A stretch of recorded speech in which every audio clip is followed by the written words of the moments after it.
We've all been getting played. My mind is blown. I just watched something that answers every question about why America, the UK, and France are so staunchly in support of Israel and what it's doing right now.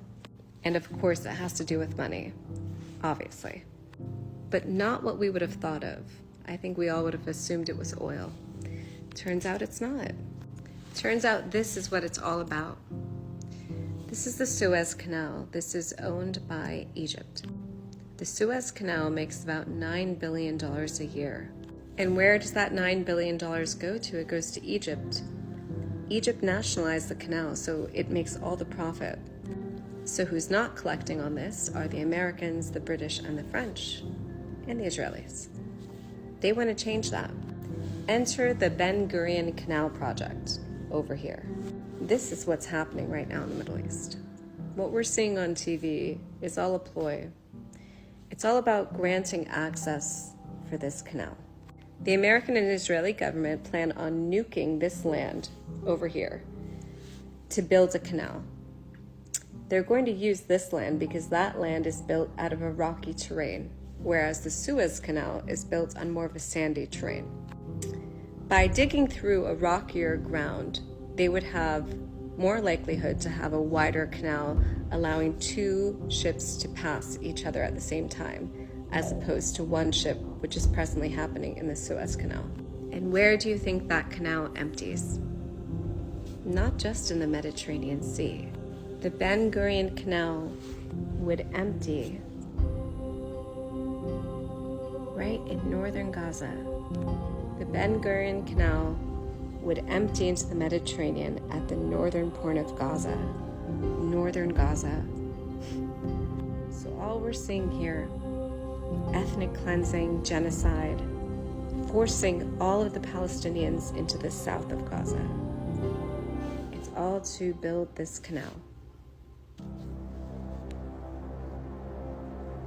Did you know the US had a plan to use nuclear bombs to build an alternative to the Suez Canal? We'll explain, but let's get some context first. The Gurion Canal project, alternatively known as the Israeli Canal or Palestinian Canal, is an ambitious proposal to construct a waterway through Israel. The canal would connect the Red Sea to the Mediterranean Sea, serving as a competitor to Egypt's Suez Canal, which currently sees the passage of 12% of the world's trade and 10% of global oil distribution. The project is estimated to cost between $16 billion to $55 billion and would span approximately 182 miles or 293 kilometers, making it nearly one-third longer than the existing Suez Canal. The idea of constructing an alternative to the Suez Canal has been discussed for decades. Named after Israel's founding father and first Prime Minister, Ben-Gurion, the canal aims to address the various disruptions that have plagued the Suez Canal, including blockages and prolonged closures. And yes, in 1963, the US Department of Energy and the Lawrence Livermore National Laboratory developed a classified plan that suggested using 520 underground nuclear explosions to aid in the excavation process through the Negev desert hills. This plan was eventually made public in 1993. The proposed route for the Gurion Canal would start at the Gulf of Aqaba near the port city of Eilat on the Israeli-Jordanian border. It would then traverse the Arabah Valley for about 100 kilometers between the Negev Mountains and the Jordanian highlands. The canal would turn westward before reaching the Dead Sea Basin and continue through a valley in the Negev mountain range. Finally, it would curve northward to circumvent the Gaza Strip and link up with the Mediterranean Sea. Clearly, the canal would offer similar advantages to the Suez Canal, allowing ships to bypass the more extended route around Africa's southern tip and the Cape of Good Hope. The exact details and timeline for the Gurion Canal project are still under discussion, and it remains uncertain whether the project will come to fruition. However, the proposal has generated significant interest and debate given its potential impact on global trade and geopolitical dynamics. This is particularly noteworthy when considering the economic stakes involved. For context, the Suez Canal reported a record annual revenue of $9.4 billion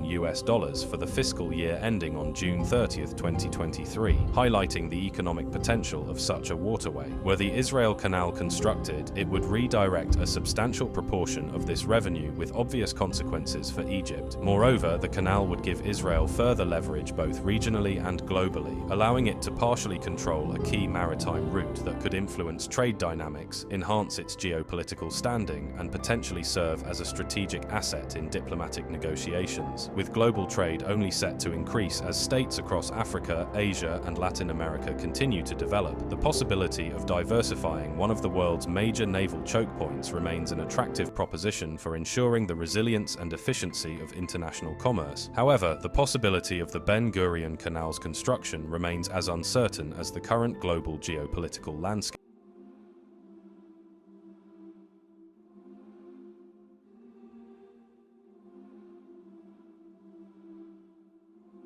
Something that nobody done on your television. You know what I'm gonna do on your episode? I'm going to pretend that I'm an Israeli citizen.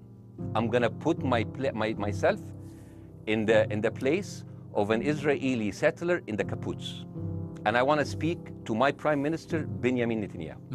Mr. Benjamin Netanyahu, I have voted for you because you have promised us peace and prosperity and security. On the 7th of October, those son of bitches Hamas, they went into the fence that is regularly heavily guarded. Usually if there's like a dove that comes close to it, it will be shot. Those people went in and they went for 6 hours before IDF forces was deployed, killing our friends, our families, kidnapping our grandmothers and babies, and went in. I want to ask you, Mr. Prime Minister, after you have fractured the Israeli community and you have fucked our courts, our Supreme Courts, what are you doing with the money being given to you, to the United States? Also, you are carpet bombing Gaza with absolutely no regard to our hostages, our people. I heard a rumor in the kibbutz that you're doing that you let that happen as an excuse to carpet bomb Gaza, so you push them into Sinai. And I didn't believe it. I said, not my Prime Minister, he can never do that. And then I watched an interview for Danny Ayalon. He was your chief advisor. He was also the Israeli ambassador to the United States. And you know what he said, Mr. Prime Minister?